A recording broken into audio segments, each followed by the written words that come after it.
नमो आयर्याणं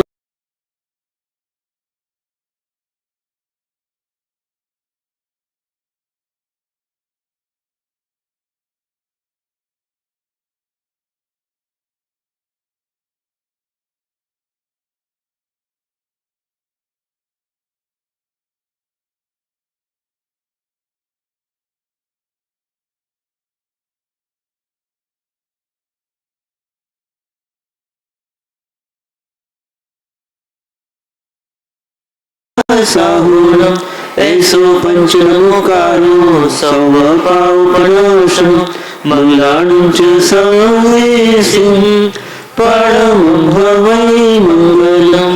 नमो अरिहंताणं नमो सिद्धाणं नमो आयर्याणं नमो ऊर्जायाणं नमो लोये संवसाहुरम येषु पंचनमोकारो सर्वपावपनाशम मंगलाणं च सर्वेषु परमं भवै मंगलम।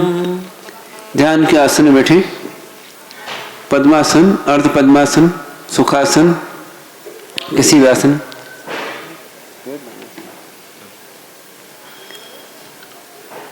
कमर सीधी, गर्दन सीधी, हाथ कायस्थ मुद्रा या ज्ञान मुद्रा, आंखें कोमलता से बंद,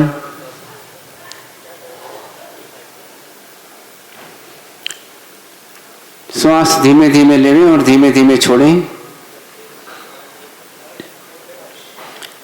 मन को वर्तमान में शांत रखने का प्रयत्न करें।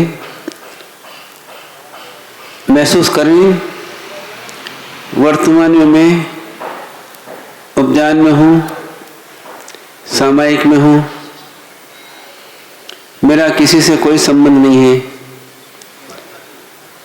और वर्तमान में मुझे किसी प्रकार का कोई प्रॉब्लम नहीं है। मैं वर्तमान में शांत निराकुल जीने का प्रयत्न करूं। सब संकल्प विकल्प बंद करके शांत रहें बिल्कुल।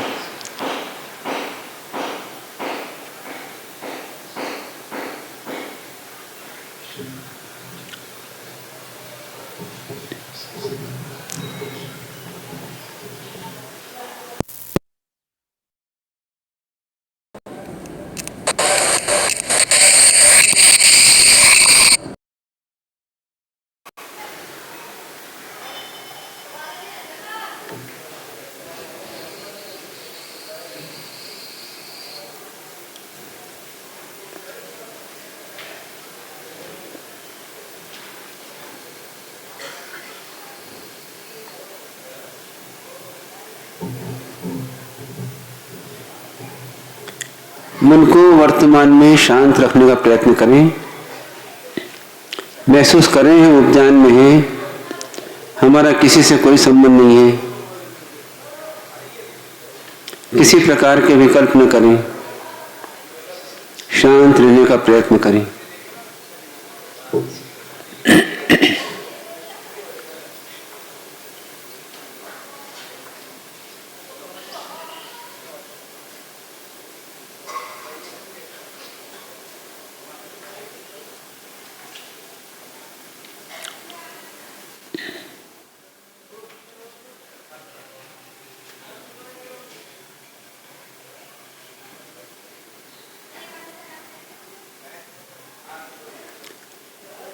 शांत मन से चिंतन करें हमारे कौन कौन से संस्कार ऐसे हैं जो हमें वर्तमान में दुखी करते हैं और भविष्य काल के लिए कर्म बनाते हैं जो भविष्य काल में दुखी करेंगे।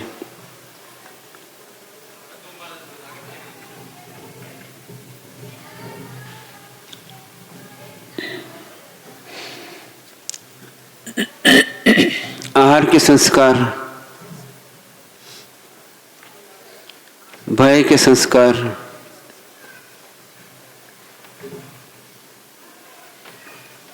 मैथुन और अब्रह्मचर्य के संस्कार,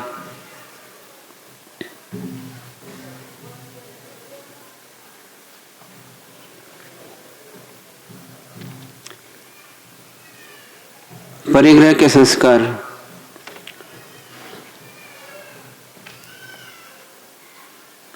क्रोध के संस्कार,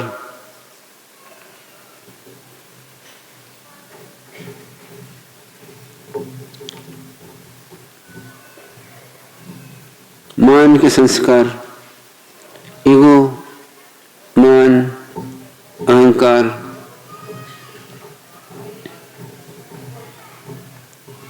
मायाचारी के संस्कार,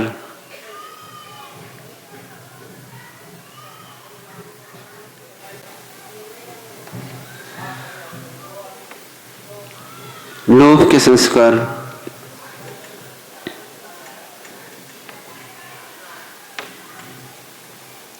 राग द्वेष के संस्कार, हिंसा के, झूठ के, चोरी के संस्कार,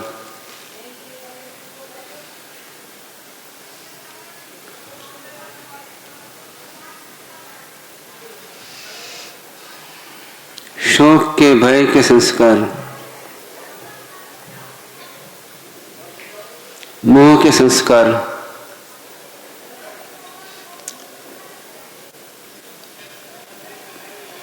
महसूस करें इनमें से कौन कौन से संस्कार हमारे हैं, हमारी गलत आदतें हैं जो हम प्रवृत्ति करते रहते हैं, जिसे हमें ठीक करना है, जो वर्तमान में दुखी करते हैं और भविष्य में दुख के कारण बनेंगे। ऐसे संस्कारों को देखने का प्रयत्न करें।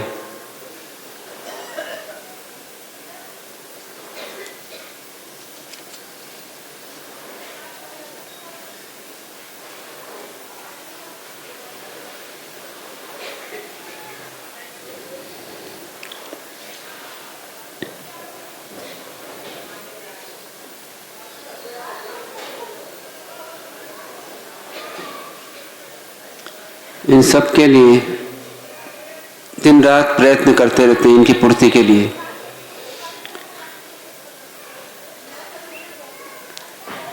किंतु संस्कारों की आग इतनी अधिक आग है कि भभकती रहती है।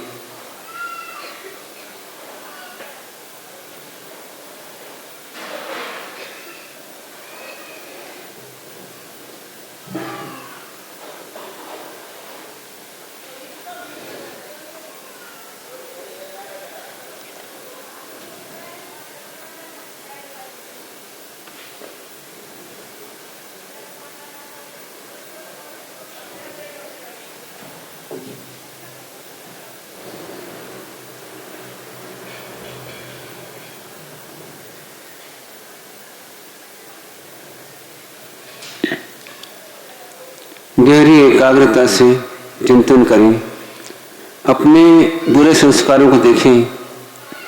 ये मेरे संस्कार गलत हैं जिन्हें मुझे निकालना है।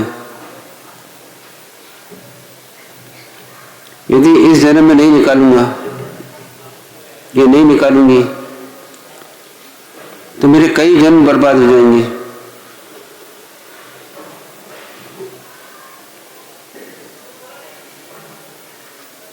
ऐसा महसूस करते हुए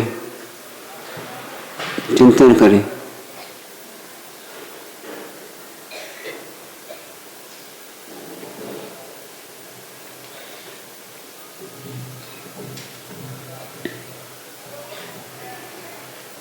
इन संस्कारों के कारण प्रवृत्ति होती है, कषाय होती है, इच्छाएं होती है, भय होता है।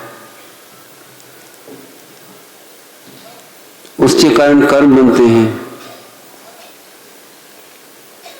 वर्तमान में टेंशन रहता है और भविष्य में कर्म का फल मिलता है, दुख रूप कर्म का फल मिलता है।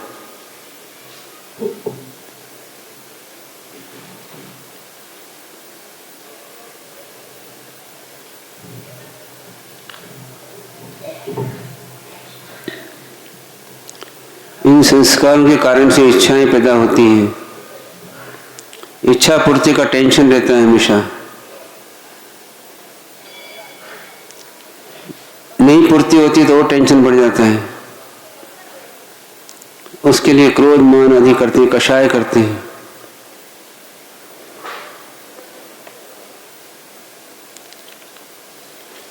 शरीर की मन की प्रवृत्ति करते हैं, नए नए कर्म बांधते हैं।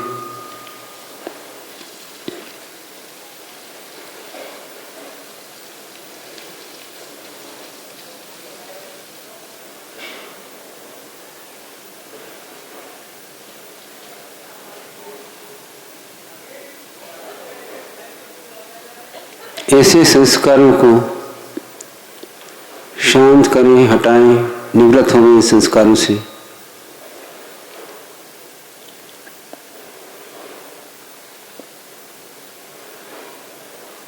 ऐसी भावना करें।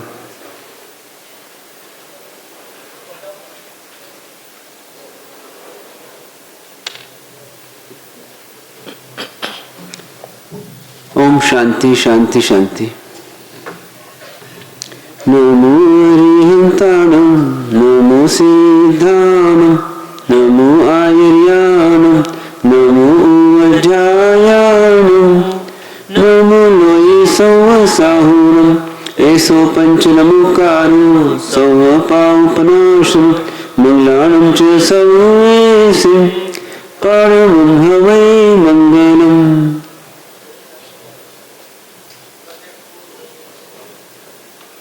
इस युग के प्रथम तीर्थंकर प्रभु ऋषभनाथ भगवान के चरणों में कोटिशः नमन। परंपरा से हुए सभी अरिहंत परमात्माओं के चरणों में कोटिशः नमन। अनंत अनंत सिद्ध आत्माओं को नमन। मोक्ष मार्ग के साधक समस्त आचार्य, उपाध्याय एवं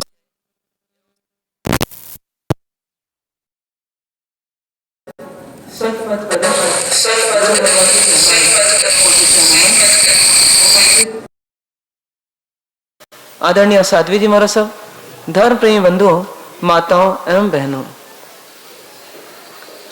उपधान तप की आराधना के अंतर्गत आपको हमको सबको जीवन सुधार के लिए जो एक अमूल्य अपूर्व अवसर मिला है, इस अवसर का सदुपयोग करते हुए आप सभी साधना कर रहे हैं, आराधना कर रहे हैं। यह आराधना सिर्फ बाह्य आराधना न बनकर रह जाए, बल्कि अंतरंग आराधना बन सके, इस लक्ष्य से हम कुछ ज्ञानार्जन भी इसमें कर रहे हैं और उस ज्ञान को पाने का प्रयास कर रहे हैं जिससे हम दुनिया को नहीं बल्कि अपने मन को, अपनी आत्मा को यानी स्वयं को बदल सकें।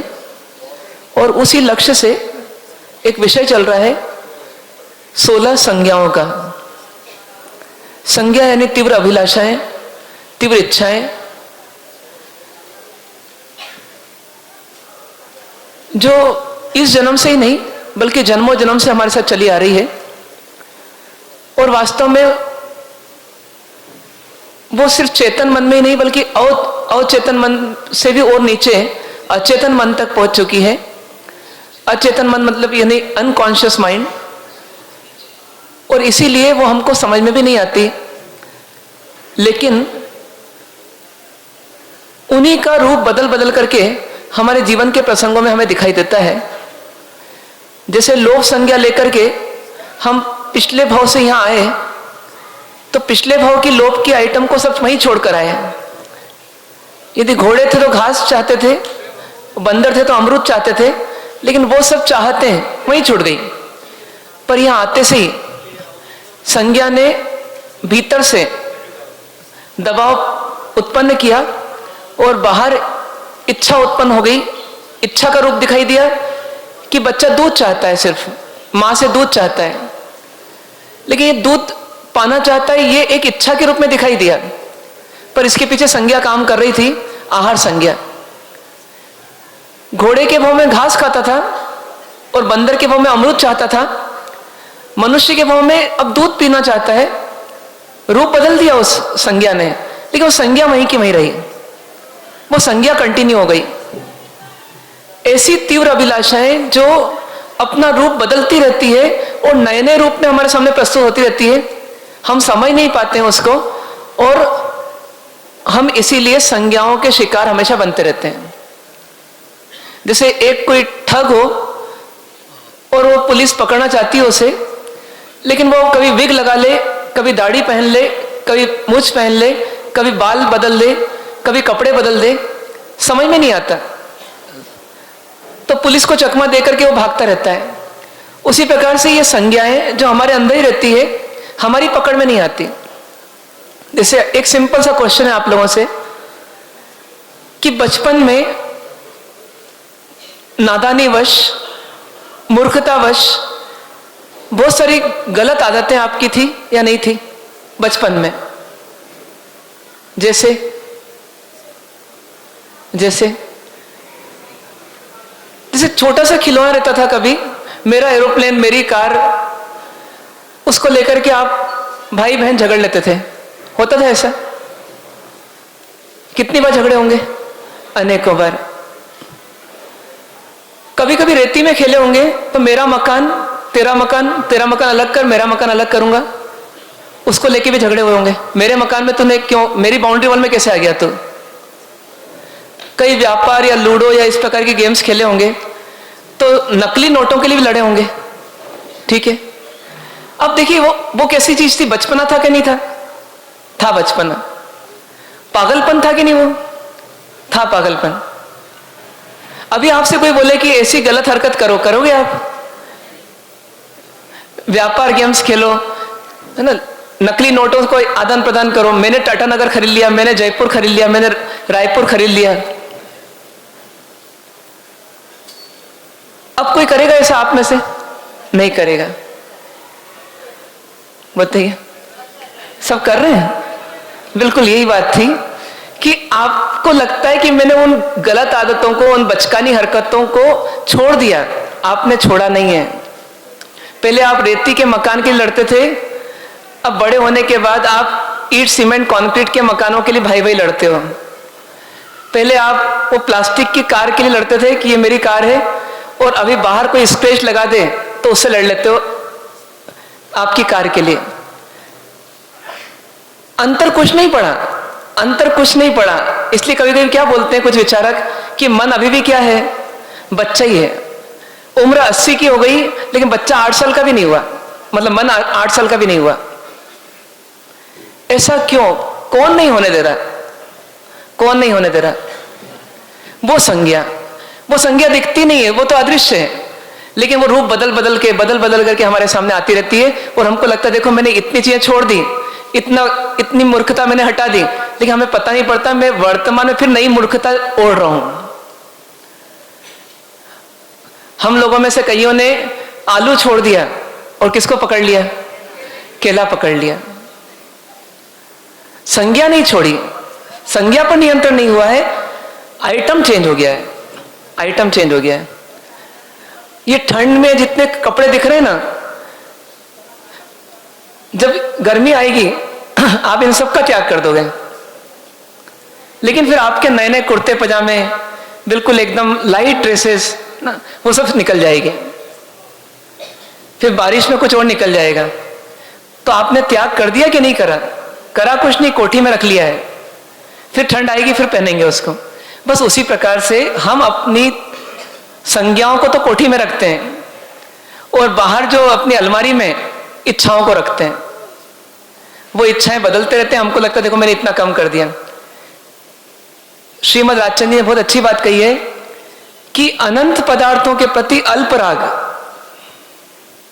एक और हो, और एक पदार्थ के प्रति अनंत राग हो। कौन सा ज्यादा घातक? एक पदार्थ या अल्प पदार्थ के प्रति अनंत राग हो यदि, तो बहुत बड़ा घातक हो जाएगा मल्य। हमारी स्थिति ऐसी होती रही, कभी त्याग भी किया, कभी भोग भी किया। जब भोग किया तो खूब भोग किया, और चाहिए और चाहिए और चाहिए। त्याग किया तो ये भी नहीं चाहिए, ये भी नहीं चाहिए, ये भी नहीं चाहिए, लेकिन अपनी संज्ञाओं को भीतर में सुरक्षित रखा। और उनको सुरक्षित रखने के लिए क्या तरीका था हमारा? संज्ञाओं को कौन सुरक्षित रख सकता है? अज्ञान और मिथ्यात्व। जब तक अज्ञान और मिथ्यात्व सुरक्षित है, तब तक संज्ञाओं का कोई बाल भी बाका नहीं कर सकता। यानी मिथ्यात्व यानी झूठी मान्यताएं, और अज्ञान मतलब गलत ज्ञान। और ये ज्ञान या ये मिथ्यात्व ये कोई बहुत विस्तृत विषय नहीं है, बस इतना ही है। यदि संक्षेप में कहा जाए कि पर में सुख नहीं है, ये वास्तविकता है, लेकिन हमने पर में सुख की गाढ़ मान्यता बना रखी है। पर से ही मैं सुखी होता हूं, इसलिए पर के पीछे भागते हैं, पर के दीवाने होते हैं। अपने घर को देख बावरे, सुख का जहां खजाना रे, क्यों पर में सुख ढूंढ रहा है, क्यों पर का दीवाना रे। अपने घर को देख बावरे, जिसने आत्मा के घर को नहीं देखा, मतलब आत्मगृह को नहीं देखा, तो समझ जाइए वो पर का ही दीवाना है, पर के लिए पागल है और पर के लिए मर मिटेगा। अब उसका पर बदलता रहेगा, उसका पर बदलता रहेगा, लेकिन उसकी जाति वो पर में सुख ढूंढने की रहेगी। बचपन में चिड़ियाघर जाते थे, अब बड़े होकर क्लब जाते हैं, वहां मनोरंजन के लिए आते थे, अब यहां मनोरंजन के लिए आते हैं। उद्देश्य वही है। अभी भी लग रहा है कि पर में ही तो सुख है। बुढ़ापे में व्यक्ति बोलता है कि ये बच्चे नादान हैं, 31 मनाते हैं, ये क्या क्या मनाते रहते हैं आजकल। तो ये सब मनाते तो हैं, लेकिन वो चौपाल पे बैठा बैठा क्या करता रहता है? वो रोज की सुबह ऐसे ही मनाता है, चर्चाओं में और बकवास में। क्यों? क्योंकि वो पर में सुख तो उसको भी लग रहा है। तो कब तक ये टेव, कब तक ये गलत आदत बनी रहेगी? जब तक कि सम्यक ज्ञान की प्राप्ति नहीं होगी, जब तक हमें अंदर से महसूस नहीं होगा कि भैया सुख बाहर है ही नहीं, सुख तो भीतर है। कई लोग पहुंच जाते हैं कि सुख तो अपनी सोच से है, सुख तो अपनी सोच से ही है। बहुत सही बात है, पर ये सोच कौन रहा है, इसको नहीं समझ पाते। कौन सोच रहा है? आत्मा ही सोच रही है। तो सुख कहाँ है? सुख आत्मा में ही है, आत्मा से ही है, आत्मा में ही है। बाहर के पदार्थ, बाहर की परिस्थितियां हमें ना दुखी कर सकती है ना सुखी कर सकती है। यह कहना बहाना है कि मुझे इसने अशांत कर दिया, यह कहना बहाना है कि आज का युग चकाचौंध का युग है, इसलिए हमको करना पड़ता है। निमित्त ऐसे मिलते हैं कि हम क्या करें। बात सही है, निमित्त की अपनी उपस्थिति है, मौजूदगी है, निमित्त काम भी कर रहा है, लेकिन निमित्त हमेशा बाहर में ही काम कर रहा है। कल्पसूत्री में कथा सुनते हैं ना कि जब मुनिराज जो थे, नूतन मुनिराज, वो लौट रहे थे तो तमाशा चल रहा था, नट और नटनी का नाच चल रहा था। तो उन्होंने तो यही सोचा कि चल रहा है तो देखना ही पड़ेगा, आदिनाथ भगवान के समय में। लेकिन गुरु महाराज ने क्या बोला? वो चलेगा लेकिन तुमको रुकना नहीं है, तुमको चलते रहना है, इरिया समिति पूर्वक नीचे देखते हुए। क्यों? क्योंकि वो तुम्हें प्रभावित कर सके इतनी ताकत उसमें नहीं है। कोई फिल्म कितनी हिट फिल्म क्यों ना हो, लेकिन कभी ऐसा सुनने को नहीं मिलता कि जितने लोग भारत में हैं सबने उस फिल्म को देखा। क्यों? क्योंकि स्वतंत्रता है निर्णय करने की, मुझे देखना कि नहीं देखना। तो जब ये स्वतंत्रता है, ये समझ में जिसको आ जाता है, तो वो सुख पाने के लिए अब बाहर प्रयास नहीं करता है, सुख पाने के लिए भीतर प्रयास करता है। और यहीं से उसका अज्ञान छटने लगता है, अज्ञान कम होने लगता है, मिथ्यात्व कम होने लगता है। सही मान्यता बनता है कि सुख आत्मा में ही है, इसलिए अब काम कहां करना? अब आत्मा में ही करना है। आप सोचो कि सुबह सुबह लोग पार्क जाते हैं वॉकिंग करने के लिए। उनमें से कई लोगों को बोलते हैं मंदिर भी आपका 2 किलोमीटर दूरी है, तो आप मंदिर चले जाया करो। पर वो बोलते नहीं, मंदिर नहीं, पार्क में व्यवस्थित सिस्टमेटिक होता है। पर कई लोग ऐसे हैं जो पार्क नहीं जाते, मंदिर जाते हैं सुबह स्नान पूजा करने, घंटे 1.5 घंटे वहीं रहते हैं, 2 घंटे भी रहते हैं। स्वतंत्रता अपनी अपनी। अब कोई बोले कि पार्क जाने वाले को सुख मिलता है कि मंदिर जाने वाले को सुख मिलता है, तो इसका कोई ठिकाना नहीं है, इसका कोई नियम नहीं है। पार्क जाने वाले को भी सुख मिल सकता है, मंदिर जाने वाले को भी सुख मिल सकता है। एक को भोग का सुख मिलेगा, एक को धर्म का सुख मिलेगा, लेकिन सुख तो दोनों में मिल रहा है। जब दोनों में सुख मिल रहा है तो फिर पार्क में सुख क्यों मनाने जाए हम? फिर हम मंदिर में क्यों नहीं जा सकते? फिर हम ये भावना पाए ना कि जब मंदिर में भी सुख मिल सकता है तो मैं मंदिर के सुख को प्राप्त करूं, जिसमें किसी को सताना नहीं पड़े, किसी को दुखी नहीं करना पड़े, अपने सुख के लिए किसी को दुखी करना, ये मानवता थोड़ी ना है। घास पर चल करके मेरी आंखें अच्छी रहे, ये बात तो बहुत अच्छी लगती है, लेकिन इस आग को बचाने के लिए दूसरे जीवों की हिंसा करना, ये तो बात अच्छी नहीं लगती। तो इससे तो वो अच्छा है जिसको आप अंधविश्वासी कहते हो, भले वो स्नात्र जल जब आंखों पे लगाता है तो भले उसकी आंख अच्छी हो या ना हो, वो तो उसके कर्म का उदय है, लेकिन कम से कम उसकी भावना तो अच्छी कि परमात्मा मेरे निकट तो आए, या परमात्मा का कुछ अंश मेरे निकट तो आए। और यदि वो थोड़ा ज्ञान पूर्वक करेगा तो बोलेगा कि परमात्मा का स्नात्र जल आंखों पे लगाने के पीछे राज ये है कि मेरी भी दृष्टि खुल जाए, मेरे भी ज्ञान नेत्र खुल जाए। पर इधर संभावना है सही होने की, पार्क में जाकर के संभावना नहीं सही होने की, पर व्यक्ति की मर्जी है, स्वतंत्रता है। तो जिसका मिथ्यात्व और अज्ञान जाता है वह जीव फिर इस संसार में संज्ञाओं को जीतने का प्रयत्न करता है। इसलिए आपको कितनी 16 संज्ञाएं क्यों ना बता दी जाए, लेकिन आप उसके मूल में एक ही बात ध्यान रखना कि हमको इन 16 संज्ञाओं को जीतना है। तो किसको जीतना? तो मिथ्यात्व और अज्ञान को पहले जीतना, उसके बाद धीरे धीरे आचरण सुधरता जाना है, सुधरता जाए। मतलब ज्ञान, दर्शन और चारित्र की आराधना करना है। तो अब हम बात कर रहे थे भय संज्ञा की। तो भय संज्ञा को अब समाप्त करने के लिए कुछ बिंदु हम ध्यान में रखें। होना हमको भय से अभय की ओर है, जाना हमको भय से अभय की ओर है, क्योंकि कोई व्यक्ति दुख नहीं चाहता और भय में दुख छिपा हुआ है। भय यानी चिंता, भय यानी दुख।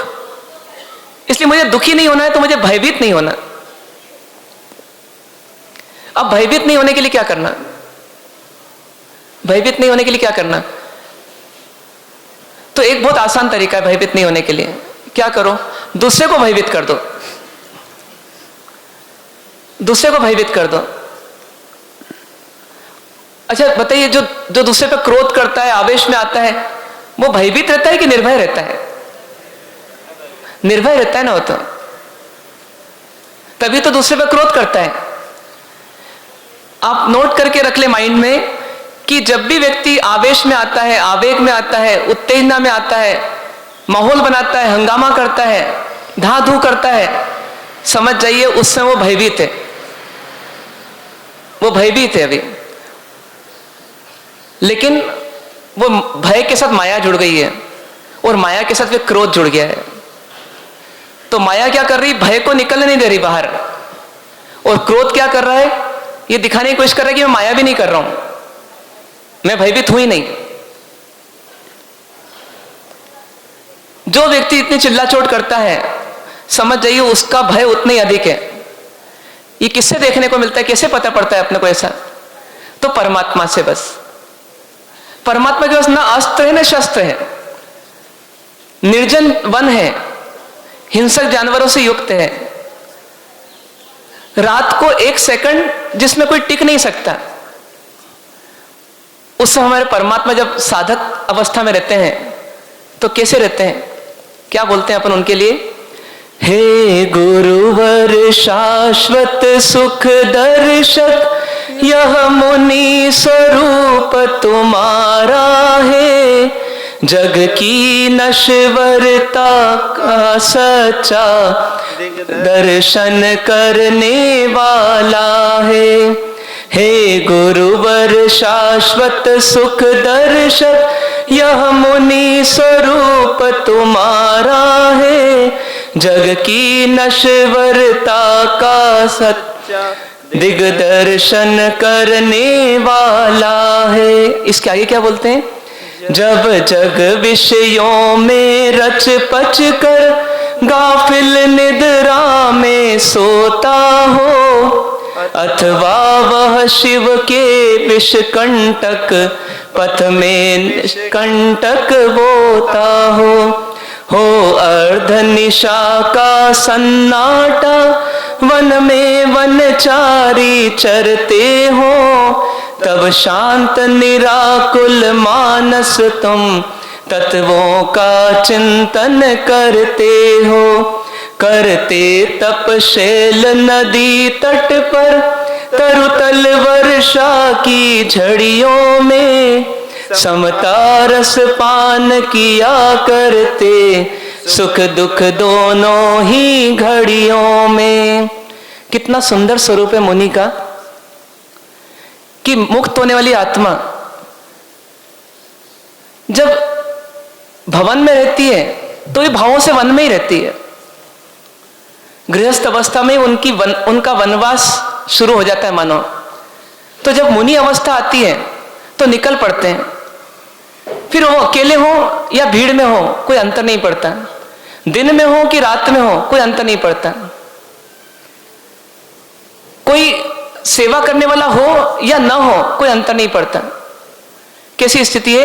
हो अर्ध निशा का सन्नाटा, एकदम सन्नाटा है जंगल में, आधी रात है, अमावस्या का दिवस है और तारे भी बहुत ओझल हैं और बिल्कुल हरियाली है, पूरा भरा हुआ है। दिन में नीचे धूप नहीं दिखाई दे, इतना घना जंगल है और किसी के दहाड़ने की और किसी की अन्य प्रकार की ध्वनियां आ रही हैं। और इन सब में एक शांत व्यक्तित्व खड्गासन में नीचे दृष्टि करके बिल्कुल शांत प्रशांत प्रसन्न चित्त एकदम स्थिर होकर के बैठे हैं, खड़े हैं। और उस समय क्या कर रहे हैं?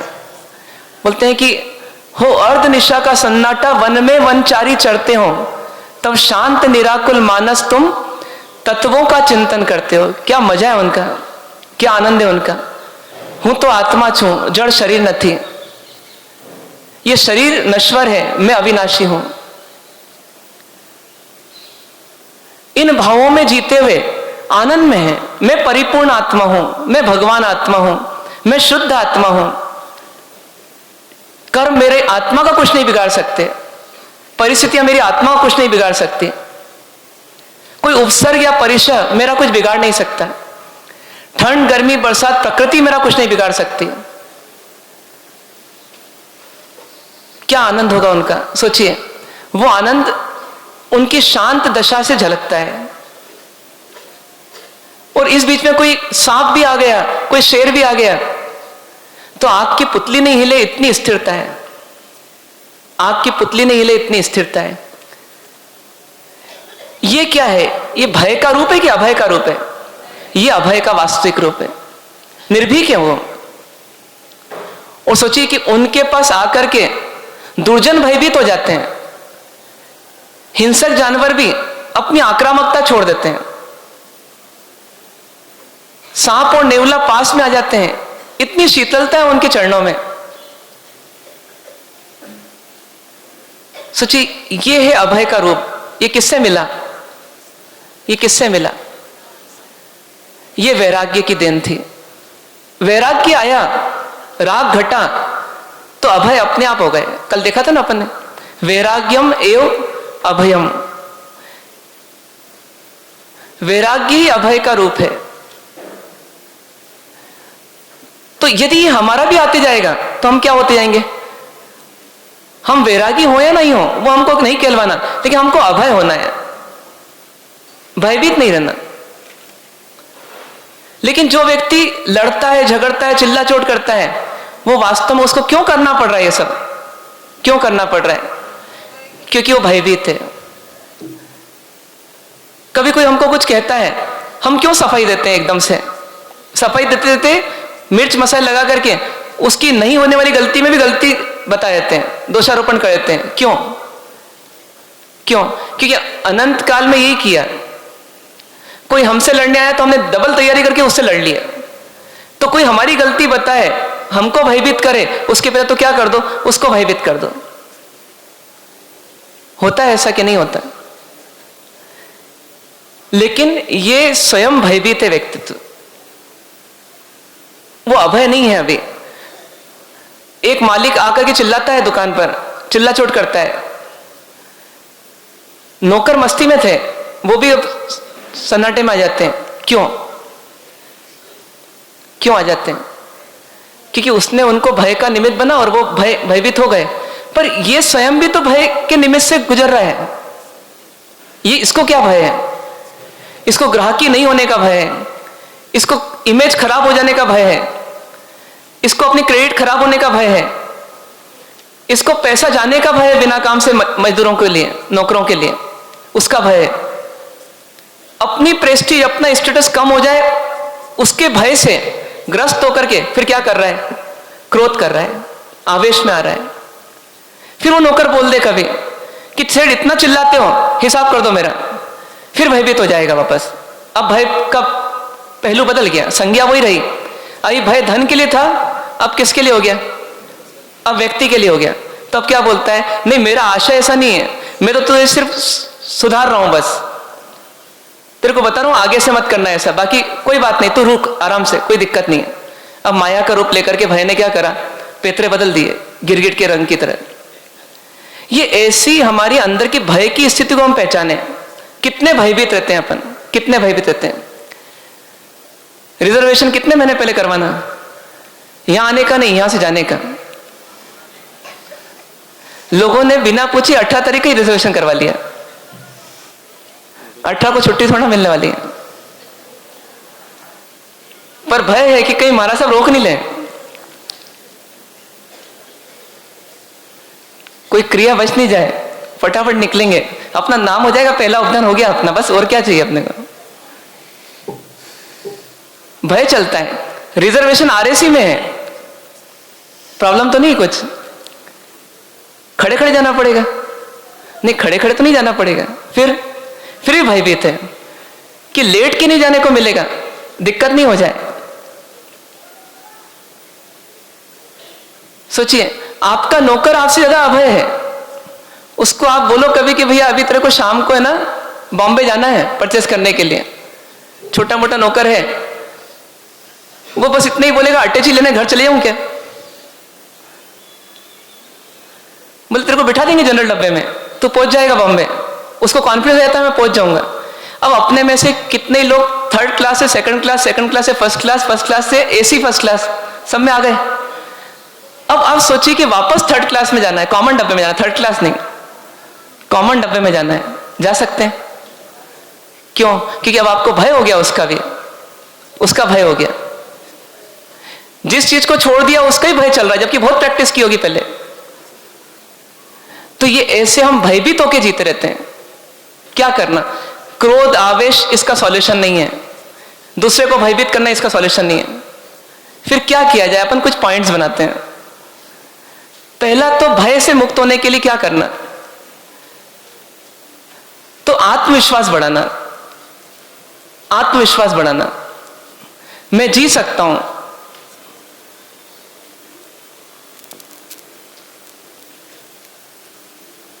मैं सहन कर सकता हूं, ऐसा आत्मविश्वास बढ़ाना।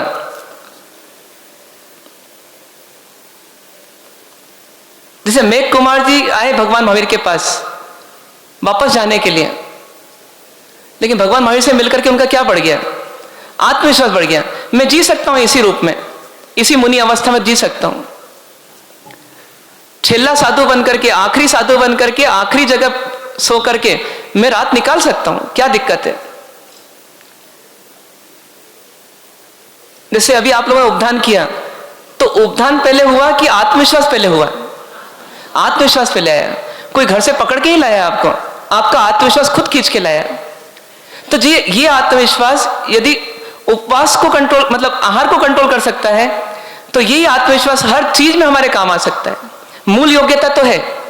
जब संज्ञा रूप बदल बदल करके हमारे को भरमाती रहती है, तो आत्मविश्वास यदि हमारा बन जाए तो वो हर फील्ड में रूप बदल बदल करके हमको काम आ सकता है।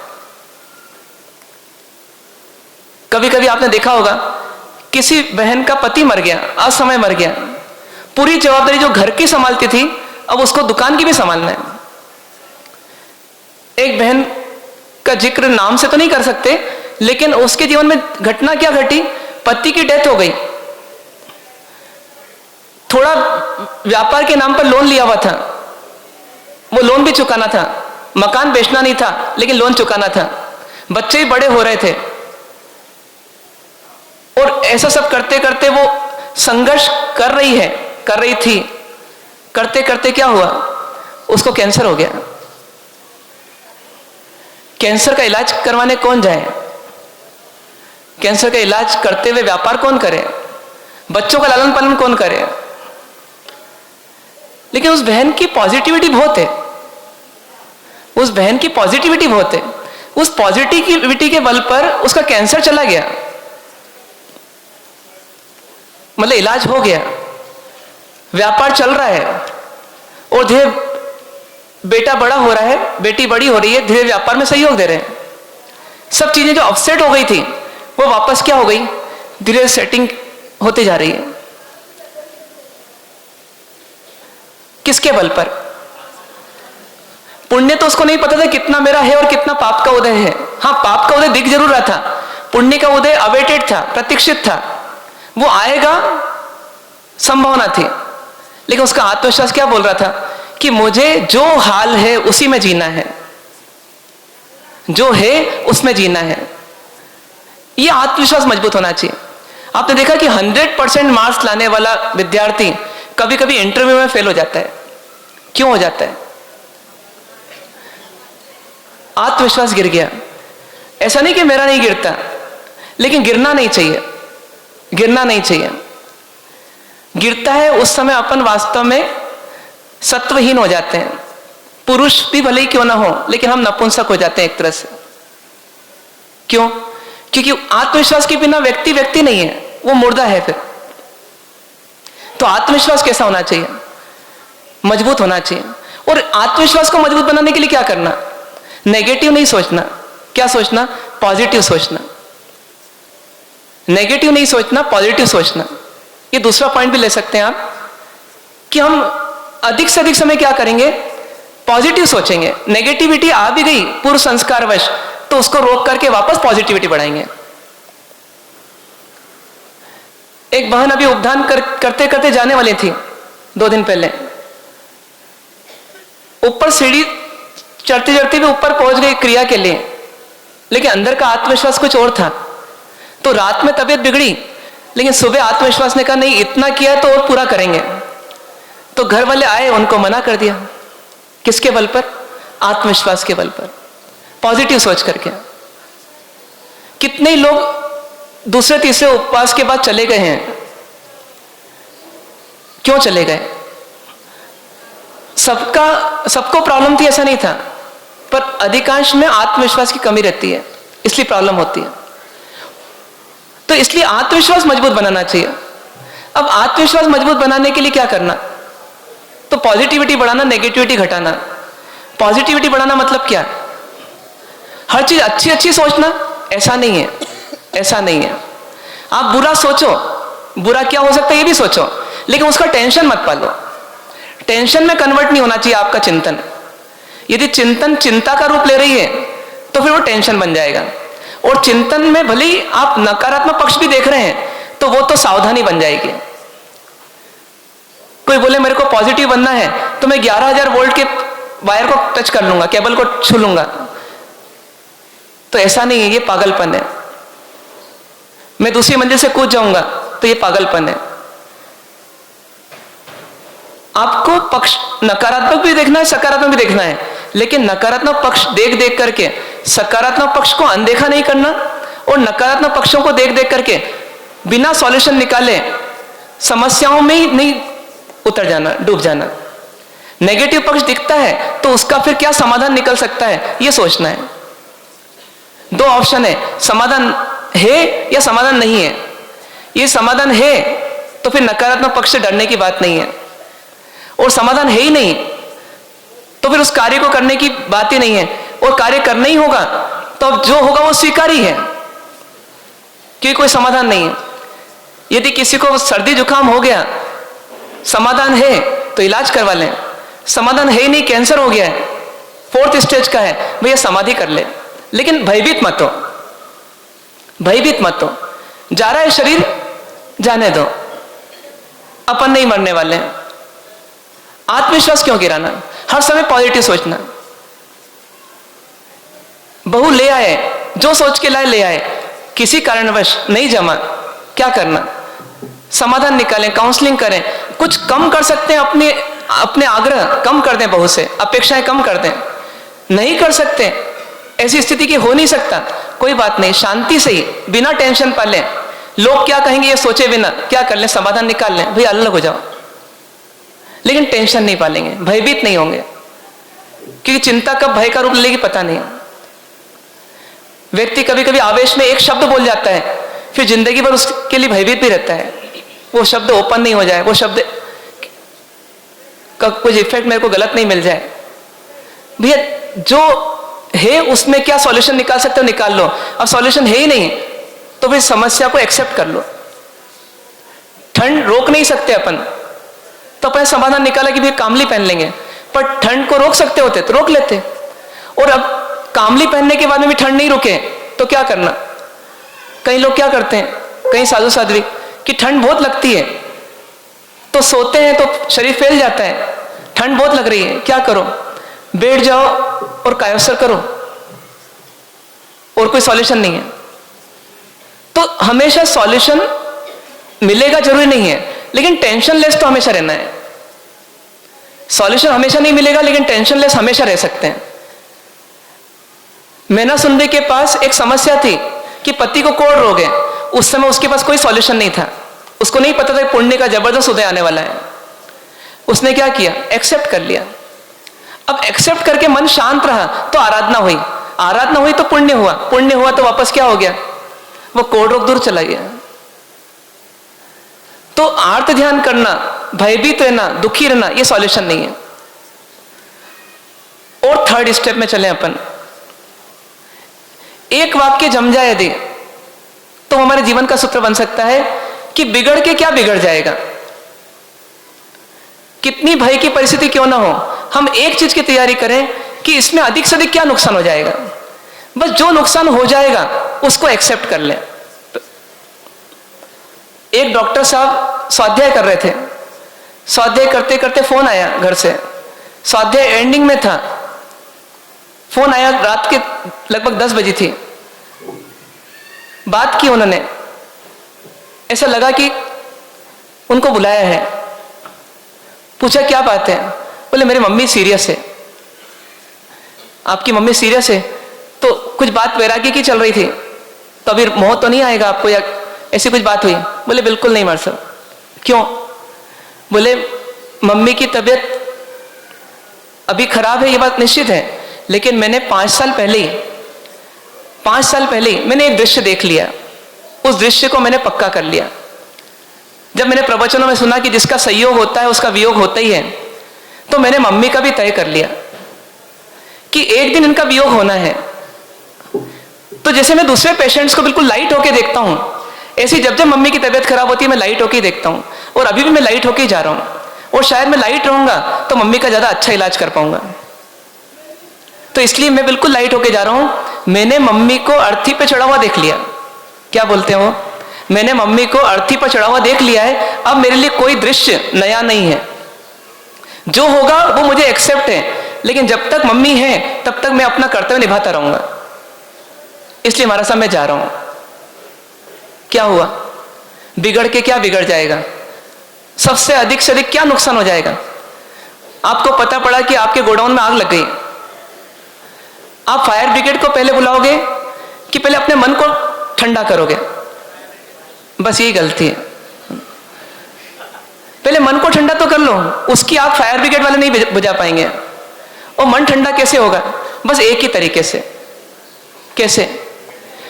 कि मैं मान लूं कि पूरा गोडाउन जल गया, मैं मान लूं कि पूरा गोडाउन जल गया, उससे अधिक तो नहीं जलेगा, बस इतनी मेरी तैयारी होनी चाहिए। अब मुझे अटैक नहीं आने वाला उस दृश्य को देख करके। अब मेरी तैयारी है कि अब जब वो दृश्य आएगा तो आधा जला और आधा बच गया, तो बताइए मुझे दुख होगा कि खुशी होगी? किस बात की खुशी? आधा बच गया मेरा। तो बिगड़ के क्या बिगड़ जाएगा, अंतिम हश्र क्या होगा, उसके लिए पहले से मेंटली प्रिपेयर्ड हो जाए। एक बार 7 दिन का बच्चे की डेथ हुई और 7 साल के बाद मां का आना हुआ, कोई लेकर आया और लाने वाले ने पहले से कहा था कि वो बहुत डिप्रेस्ड है, और देखा वास्तव में उसको बहुत डिप्रेस थी वो। उनसे पूछा कितने साल पहले घटना घटी? बोले 7 साल पहले घटना घटी।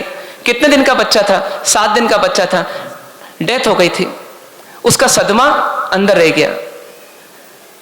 ये क्यों हुआ?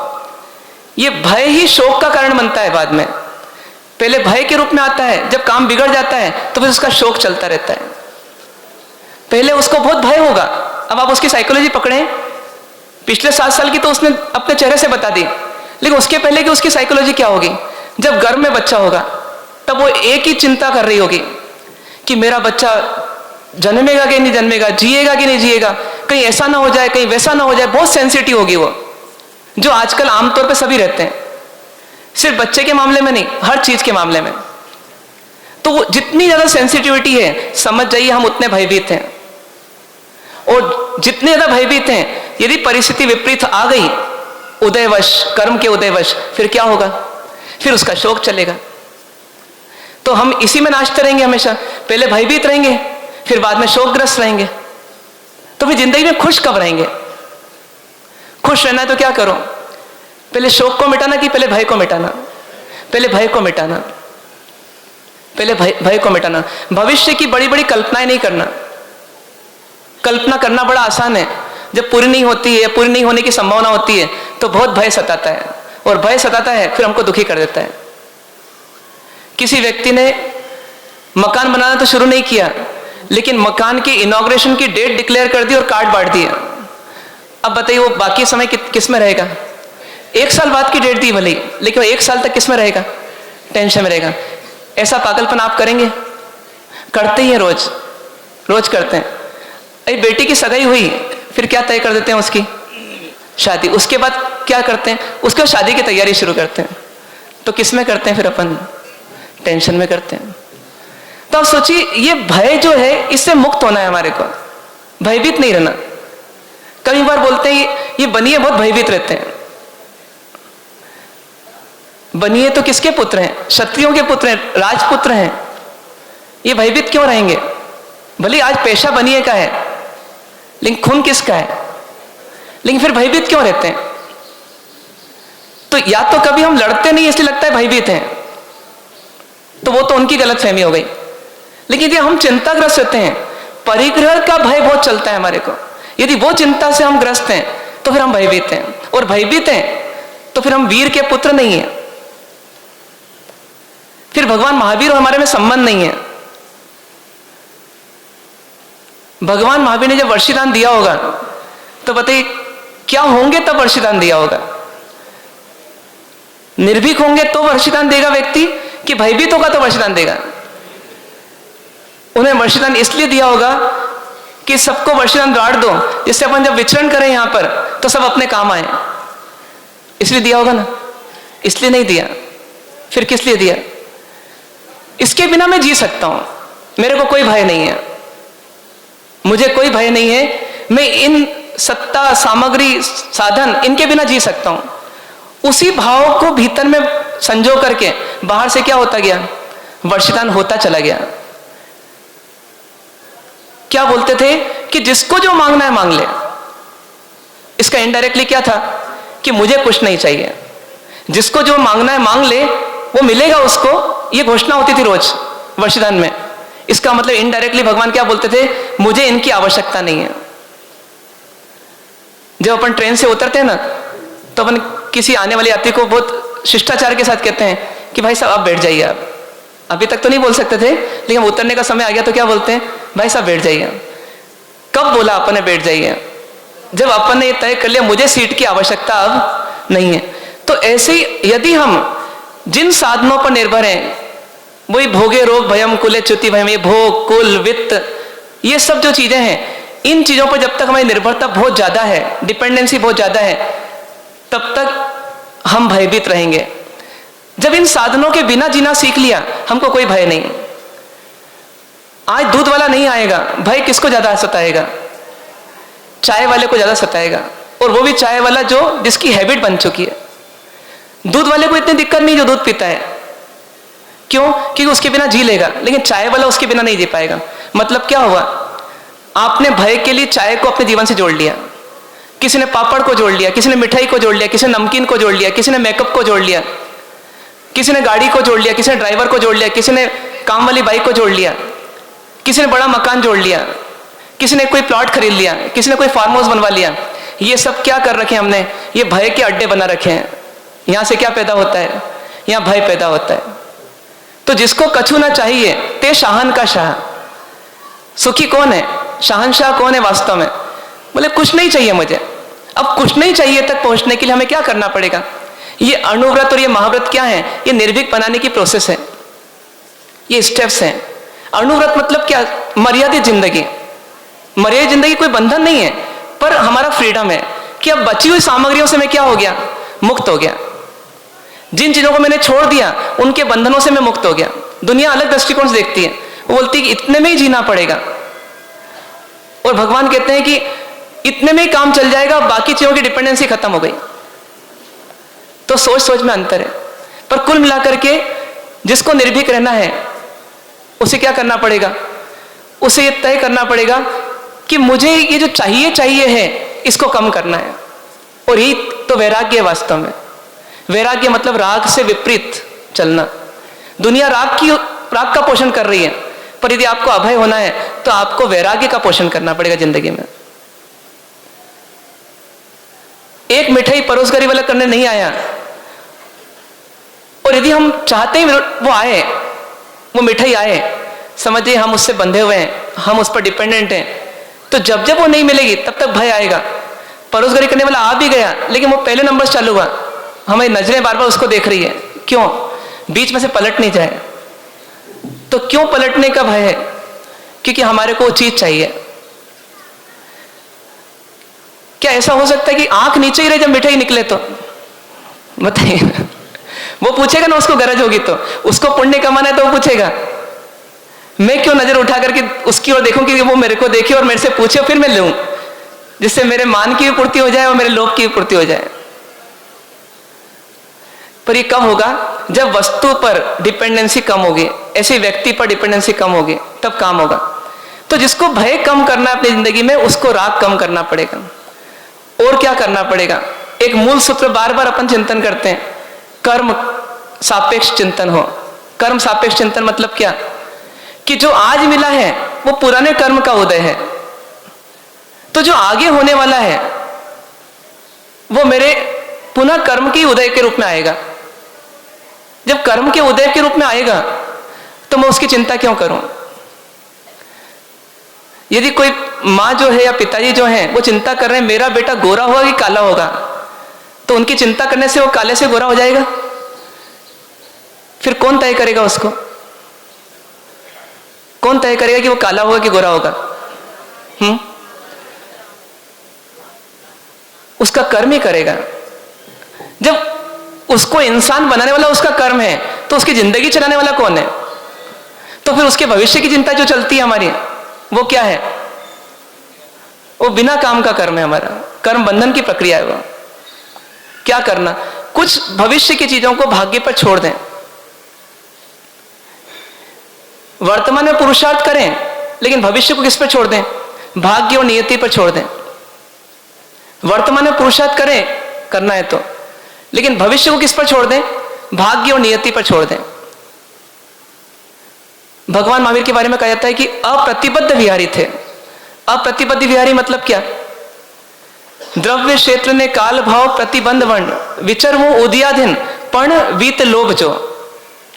क्या बोलते हैं कि द्रव्य क्षेत्र काल और भाव का जो उदय आता उस उदय में ही जीते। लेकिन कैसे जीते? बिना लोभ करे जीते। ऐसा मिलना चाहिए, ऐसा नहीं मिलना चाहिए, ऐसा होना चाहिए, ये सब हटा करके जो मिला, जैसा मिला, जितना मिला, उसी में जीना है। और कैसे जीना? तो समता से जीना है। ऐसी थोड़ी थोड़ी प्रैक्टिस हम भी करें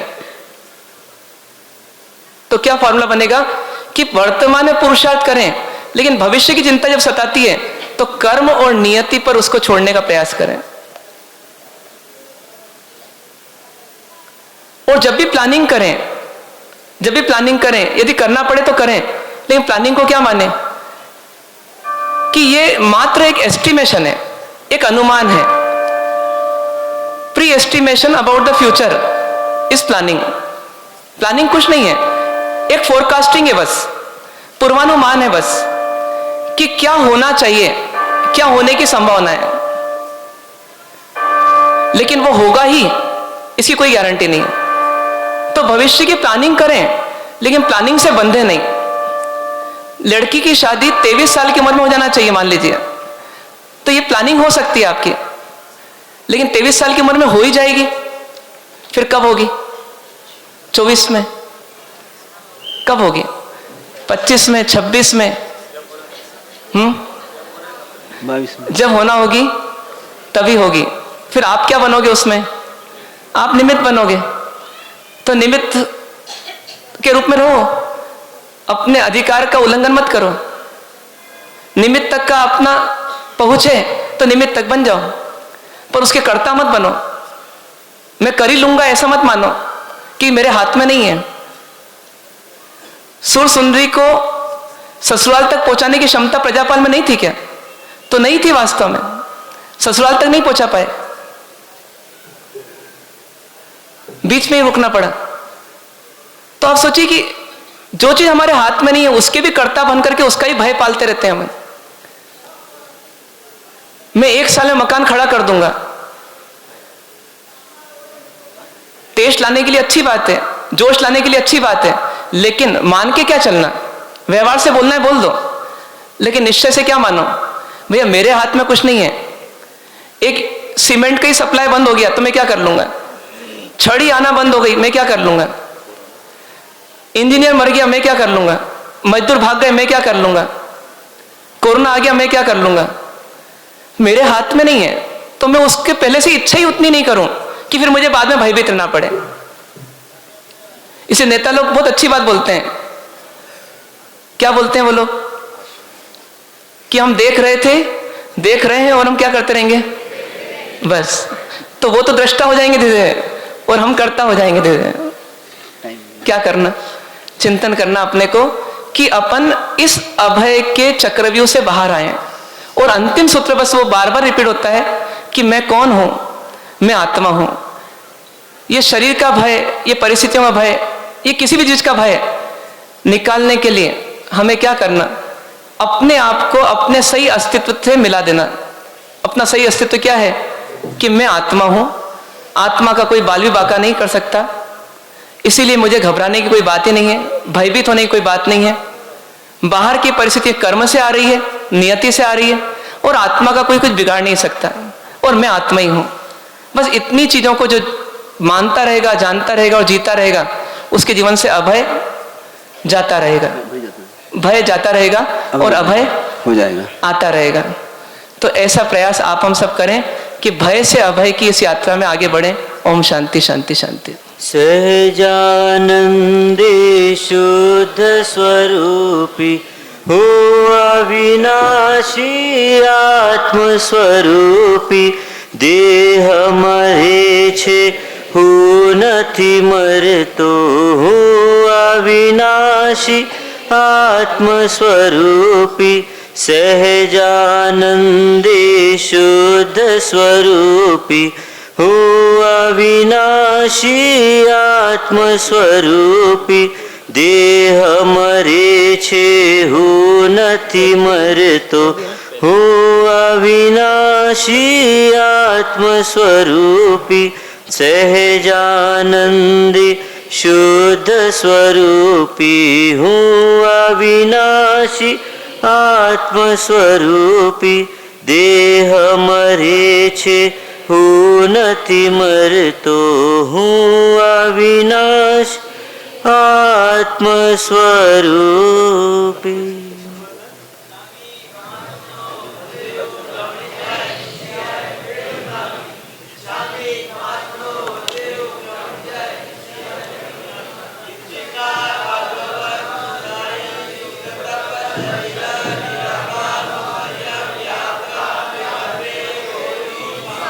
जबर पिसाए वर्तमान योग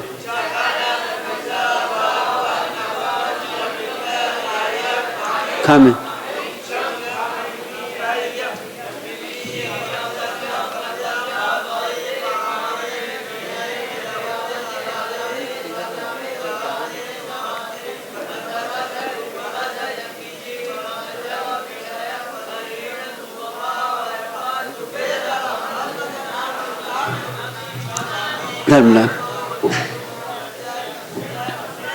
धर्म लाभ सबको।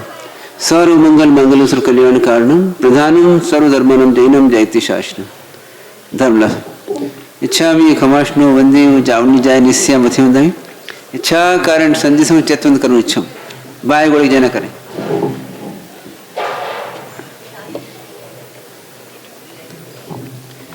बोलो चेतन बोलो सब लोग।